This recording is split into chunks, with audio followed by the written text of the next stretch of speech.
আগামীকাল অনুষ্ঠিত হতে যাচ্ছে ৩৫ বছর পর রাজশাহী বিশ্ববিদ্যালয়ের কেন্দ্রীয় ছাত্র সংসদ নির্বাচন, এবং সেই নির্বাচনকে কেন্দ্র করে নির্বাচনের ঠিক আগের দিন রাতে কিন্তু আজ উৎসব মুখর পরিবেশে গান করতে আড্ডায় আসলে মেতে উঠতে দেখা যাচ্ছে কিন্তু রাজশাহী বিশ্ববিদ্যালয়ের শিক্ষার্থীদের। এবং আমরা সরাসরি যুক্ত করেছি পরিবহন মার্কেটের সামনে থেকে, এবং দেখতে পাচ্ছেন যে এই যে দীর্ঘ ৩৫ বছর পর অনুষ্ঠিত হতে যাওয়া রাষ্ট্র নির্বাচন, সেই নির্বাচনকে কেন্দ্র করে কিন্তু শিক্ষার্থীরা কিন্তু আড্ডায় মেতে উঠেছেন।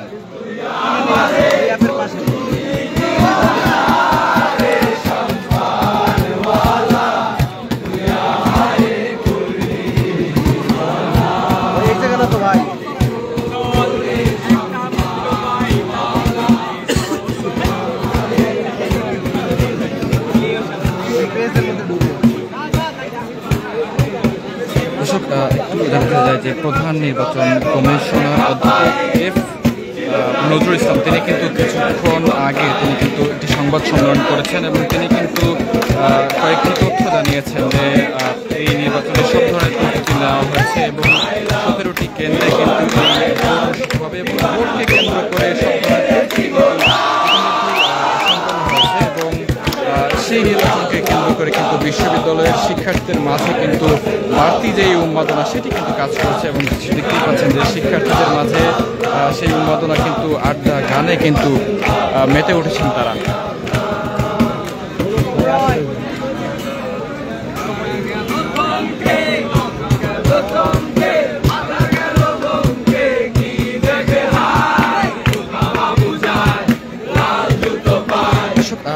অন্যান্য যে আমরা কয়েকদিন আগে যেমন দেখেছিলাম ঢাকা বিশ্ববিদ্যালয় এবং জাহাঙ্গীরনগর বিশ্ববিদ্যালয়ের যেই নির্বাচনের পূর্বে আসলে যে ধরনের উৎসব মুখর পরিবেশ দেখা গিয়েছিল, ঠিক সেই রকম উৎসব মুখর পরিবেশ কিন্তু রাজশাহী বিশ্ববিদ্যালয়েও কিন্তু দেখা যাচ্ছে। আমরা যেমনটি জানতে পেরেছি যে আগামীকাল কিন্তু সকাল থেকে এই ভোট গ্রহণ শুরু হবে, এবং আমরা কিন্তু আজ সকাল থেকে দেখছিলাম যে এই নির্বাচনকে কেন্দ্র করে শিক্ষার্থীরা তারা কিন্তু তাদের পছন্দের প্রার্থীদের সঙ্গে কথা বলছিলেন, এবং তারা আসলে কাকে ভোট দিবেন এবং কাকে বাছাই করেছেন সেই সব বিষয়গুলো নিয়ে তারা কিন্তু আলোচনা করছিলেন। এবং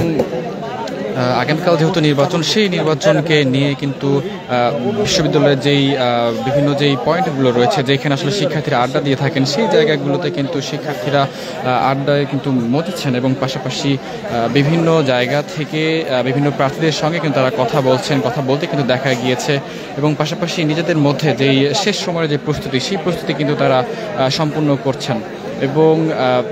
আগামীকাল যেহেতু নির্বাচন, সেই নির্বাচনকে কেন্দ্র করে কিন্তু আমরা দেখতে পেয়েছি যে নির্বাচন কমিশনার তিনি কিন্তু বলেছেন যে নির্বাচনের সব ধরনের যে প্রস্তুতি সেটি কিন্তু ইতিমধ্যেই সম্পন্ন হয়েছে, এবং রাষ্ট্র নির্বাচন সরাসরি